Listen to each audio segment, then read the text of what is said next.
தம்புரான் ரிஷபானந்த சுவாமிகள் மலேசியா வரும் தேதி ஜூன் 16 முதல் 23 வரை. தொடர்புக்கு 9330204777. அனைவருக்கும் வணக்கம். நான் உங்கள் தம்பிரான் ரிஷபானந்தர். 9/6/2024 அருமையான குரோதி வருடம் வைகாசி மாதம் 27ஆம் நாள் நம்மளுடைய சுபம் ஸ்டோர்ஸ் நிர்வாக இயக்குனர் திரு தினேஷ் அவர்களுக்கு திருமணம். இன்னைக்கு வந்து திருமணத்தில் சென்னிமலையில் கலந்து இருக்கிறோம். தினேஷ்குமார் தம்பதியர்கள் பல்லாண்டு பல்லாண்டு பல்லாண்டு வாழ வேண்டும். திருப்பூரில் சுபம் ஸ்டோர்ஸ்னு மொத்த விலை கடை வச்சிருக்கிறார். ரொம்ப அருமையான மனிதர். நிறைய நற்காரியங்களுக்கு உதவுவார், நிறைய அன்னதானங்களுக்கு உதவுவார், நிறைய ஆசிரமங்களுக்கு உதவிட்டு இருக்கிறார். அவருடைய கடையில் நீங்கள் பொருள் வாங்கும் பொழுது அதில் வரக்கூடிய லாபத்தின் ஒரு பகுதி நிச்சயமாக எங்கோ ஒரு நற்காரியத்துக்கு சென்று சேரும். நமக்கே நிறைய உதவி பண்ணியிருக்கார். அவரை வந்து நம்ம மறக்க முடியாத ஒரு நல்ல உள்ளம். பொதுவாகவே நான் திருமணங்களுக்கு யாராவது அழைச்சா போகிறதே இல்லை. காரணம் நம்முடைய பணிச்சுமை அப்படிங்கிறது ஒரு காரணம். ரெண்டாவது அங்கே ஒரு சில சங்கடங்கள்லாம் நம்ம சந்திக்க வேண்டி இருக்குது. நம்ம போயிட்டு அங்கே வந்து என் கூட அவர் பேசாமல் போயிட்டார், ஃபோட்டோ எடுக்காமல் போயிட்டார் அப்படின்லாம் ஒரு சில பிரச்சனைகள்லாம் முன்னாடி வந்ததுனால பொதுவாகவே யாராவது திருமணத்துக்கு அழைத்தால் நம்ம போகிறதே இல்லை. நம்ம சிரிச்சுட்டு சரி வரேன்னு சொல்லிட்டு அதோட விட்டுருவோம். ஆனால் இவர் வந்து வேறு வழியே கிடையாது, நீங்கள் வந்தே ஆகணும், அதெல்லாம் முடியவே முடியாதுன்னு ஒத்த காலில் நின்றுட்டார். ஸோ அதனால் ரொம்ப நல்ல ஒரு டிவோட்டி, ரொம்ப நல்ல ஒரு நல்ல மனிதர், நல்ல உள்ளம். தினேஷ் அவர்களுடைய வாழ்க்கை இன்று மன வாழ்க்கையாக துவங்குகிறது. அவருடைய வாழ்க்கை மிகவும் மகிழ்ச்சியாக இருக்க வேண்டுமென எம்பெருமான் சொக்கநாதனை நான் வந்து வேண்டிக்கிறேன். அருமையான ஞாயிற்றுக்கிழமை. வாங்க எப்படி இருக்கிறது திதி யோகம் கரணம் நாள் நட்சத்திரம் பஞ்சாங்கம் என்ன சொல்கிறது பார்ப்போம்.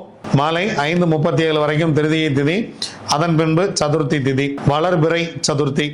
இரவு 10:19 வரைக்கும் புனர்பூச நட்சத்திரம், அதன் பின்பு பூசம் நட்சத்திரம். மாலை 6:48 வரைக்கும் விருத்தி நாமயோகம் இருக்கிறது. விருத்தி நாமயோகத்துக்கு யோகாதிபதி நட்சத்திரம் கேட்டை, யோகாதிபதி புதன், அவயோக நட்சத்திரம் மிருகசிரீசம், அவயோகி செவ்வாய். அதன் பின்பு துருவம் நாமயோகம் இருக்கிறது. துருவம் நாமயோகத்துக்கு யோகாதிபதி நட்சத்திரம் மூலம், யோகாதிபதி கேது, அவயோக நட்சத்திரம் திருவாதிரை, அவயோகி ராகு. அதிகாலை 5:31 வரைக்கும் தைத்துளை கரணம் சுக்கிரன், அதன் பின்பு மாலை 5:37 வரைக்கும் கரசை கரணம் சந்திரன், அதன் பின்பு வணிசை கரணம் சூரியன். ஞாயிற்றுக்கிழமை சற்று ஓய்வாக இருந்தீங்க அப்படின்னா மாலை 4:30 to 6 இதில் வந்து ராகு காலம் வருகிறது. ராகு பகவானை போய் வழிபடுங்கள். ரொம்ப வாழ்க்கை பிரச்சனையிலே போதுனா கூட ராக பிடிங்க, வாழ்க்கை சிறப்பாயிடும். 4:30 to 6 போய் துர்க்கை அம்மனுக்கு விளக்கு போடுங்க, காலபைரவருக்கு விளக்கு போடுங்க, காவல் தெய்வங்களுக்கு எலுமிச்சம்பழ மாலை சாற்றி வழிபடுங்கள். உங்கள் வாழ்க்கை நீங்கள் நினைத்து பார்க்க முடியாத அளவுக்கு ஒரு மாற்றத்தில் இருக்கும். 10ஆம் தேதி பெங்களூர் வர இருக்கிறோம். பெங்களூரில் 3 நாட்கள் பெங்களூரில் இருக்கிறோம். ரொம்ப மகிழ்ச்சியாக இருக்கிறது. பெங்களூர் மக்களை சந்திக்க இருக்கிறோம் அப்படின்ட்டு.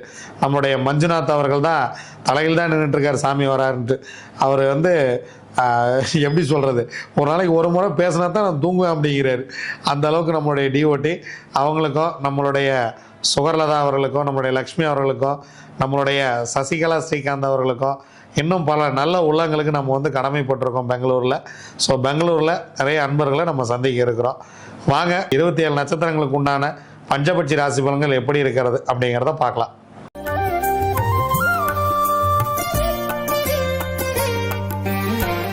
அஸ்வினி, பரணி, கார்த்திகை, ரோகிணி, மிருகசிரிசம் உங்களுடைய பக்ஷி வல்லூர். முதல் ஜாமம் உங்களுடைய பறவை ஊன் 75% வெற்றி. 2ஆம் ஜாமம் நடை 50% வெற்றி. 3ஆம் ஜாமம் சிறப்பாக இருக்கிறது. மதிய வேலையை பயன்படுத்தி கொள்ளுங்கள். 100% காரிய வெற்றி. ஏன்னா அடுத்த 3 ஜாமம் உங்களுக்கு ரொம்ப ரொம்ப சிறப்பாக இல்லை. அதனால் முக்கியமான வேலை இருந்துச்சுன்னா இந்த நேரத்தில் பிளான் பண்ணிக்கிறது ரொம்ப ரொம்ப சிறப்பு. 4ஆம் ஜாமம் துயில் 25% வெற்றி. 5ஆம் ஜாமம் 6ஆம் ஜாமம் பறவை சிறப்பாக இல்லை. 7ஆம் ஜாமம் நடை 50% காரிய வெற்றி. 8ஆம் ஜாமம் துயில் 25% காரிய வெற்றி. 9ஆம் ஜாமம் ஊன் 75% காரிய வெற்றி. 10ஆம் ஜாமம் அரசு 100% காரிய வெற்றி. பிரம்ம முகூர்த்தம் மிக மிக சிறப்பாக இருக்கிறது. திருவாதிரை, புனர்பூசம், பூசம், ஆயில்யம், மகம், பூரம் உங்களுடைய பக்ஷி ஆந்தை. ஆந்தை படுபக்ஷி. முக்கியமான வேலைகள் இருந்தால் அடுத்த நாள் பார்த்து கொள்ளலாம். நீங்கள் அன்றாட வேலையை மட்டும் செய்து கொள்ளுங்கள். இறை வழிபாட்டை மேற்கொள்ளுங்கள். உங்களுக்கு பிடித்தமான தெய்வத்தை வணங்குங்கள். இன்றைய நாள் இறை வழிபாட்டுக்கு உண்டான நாளாக இறைவனோடு கலந்திருங்கள் எம்பெருமானோடு. உத்திரம், அஸ்தம், சித்திரை, சுவாதி, விசாகம் உங்களுடைய பக்ஷி காகம். முதல் ஜாமம் மிக சிறப்பாக துவங்குகிறது. அடுத்த 2 ஜாமம் சிறப்பாக இல்லை. முதல் ஜாமம் ரொம்ப சிறப்பாக துவங்குகிறது. அரசு வேலையில் துவங்குகிறது. எடுக்கக்கூடிய காரியம் 100% வெற்றி. 2ஆம் ஜாமம் 3ஆம் ஜாமம் சிறப்பாக இல்லை. 4ஆம் ஜாமம் ஊன் 75% காரிய வெற்றி. 5ஆம் ஜாமம் நடை 50% வெற்றி. 6ஆம் ஜாமம் ஊன் 75% வெற்றி. 7ஆம் ஜாமம் அரசு 100% காரிய வெற்றி.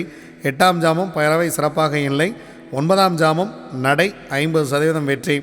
10ஆம் ஜாமம் பிரம்ம முகூர்த்தம். உங்களுடைய பறவை துயில் முக்கியமான வேலைகள் இருந்தால் தவிர்த்துருங்க. நம்ம தொடர்ந்து சொல்லிகிட்டு இருக்கோம், இந்த அதிகாலை நேரத்தில் இந்த பறவை துயிலில் இருக்கும்போது நீங்கள் டிரைவிங் சம்மந்தமான வேலைகளை வச்சுக்காதீங்க.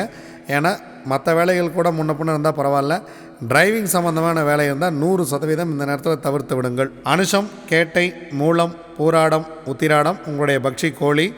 முதல் ஜாமம் 2ஆம் ஜாமம் இரண்டுமே சிறப்பாக இல்லை, பிறகு பார்த்து கொள்ளலாம். 3ஆம் ஜாமம் ஊன் 75% காரிய வெற்றி. 4ஆம் ஜாமம் நடை 50% வெற்றி. 6ஆம் ஜாமம் பொன்னான மாலை வேலை உங்களுக்கு 100% காரிய வெற்றி. 6ஆம் ஜாமம் துயில் 25% வெற்றி. 7ஆம் ஜாமம் ஊன் 75% வெற்றி. 8ஆம் ஜாமம் அரசு 100% காரிய வெற்றி. 9ஆம் ஜாமம் சிறப்பாக இல்லை. 10ஆம் ஜாமம் சிறப்பாக இருக்கிறது. நடை 50% காரிய வெற்றி. திருவோணம், அவிட்டம், சதயம், பூரட்டாதி, உத்திரட்டாதி, ரேவதி உங்களுடைய பக்ஷி மயில். முதல் ஜாமம் உங்களுக்கு சிறப்பாக இல்லை, இறை வழிபாட்டோடு துவங்குங்கள் இந்த பொன்னான காலை வேலையை. 2ஆம் ஜாமம் ஊன் 75% வெற்றி. 3ஆம் ஜாமம் நடை 50% வெற்றி. 4ஆம் ஜாமம் இந்த மதிய வேலை சிறப்பாக இருக்கிறது, 100% காரிய வெற்றி. 5ஆம் ஜாமம் துயில் 25% வெற்றி. 6ஆம் ஜாமம் நடை 50% வெற்றி. 7ஆம் ஜாமம் துயில் 25% வெற்றி. 8ஆம் ஜாமம் ஊன் 75% வெற்றி. 9ஆம் ஜாமம் அரசு 100% வெற்றி. 10ஆம் ஜாமம் பிரம்ம முகூர்த்தம் சிறப்பாக இல்லை. அதிகாலை வேளையில் ஏதேனும் தோங்குவதாக இருந்தால் கொஞ்சம் அரசு வேலையிலேயே தோங்குவிடுங்கள், அது மிக மிக உங்களுக்கு நன்மை தரக்கூடிய விஷயமாக இருக்கும். இதுவரைக்கும் 27 நட்சத்திரங்களுக்கு உண்டான ஞாயிற்றுக்கிழமைக்கு உண்டான பஞ்சவட்சி ராசி பலன்கள் எப்படி இருந்தது அப்படிங்கிறத பார்த்தோம். வாங்க நம்ம தொடர்ந்து பயணிப்போம். நன்றி, வணக்கம். நான் உங்கள் தம்புரான் ரிஷபானந்தர்.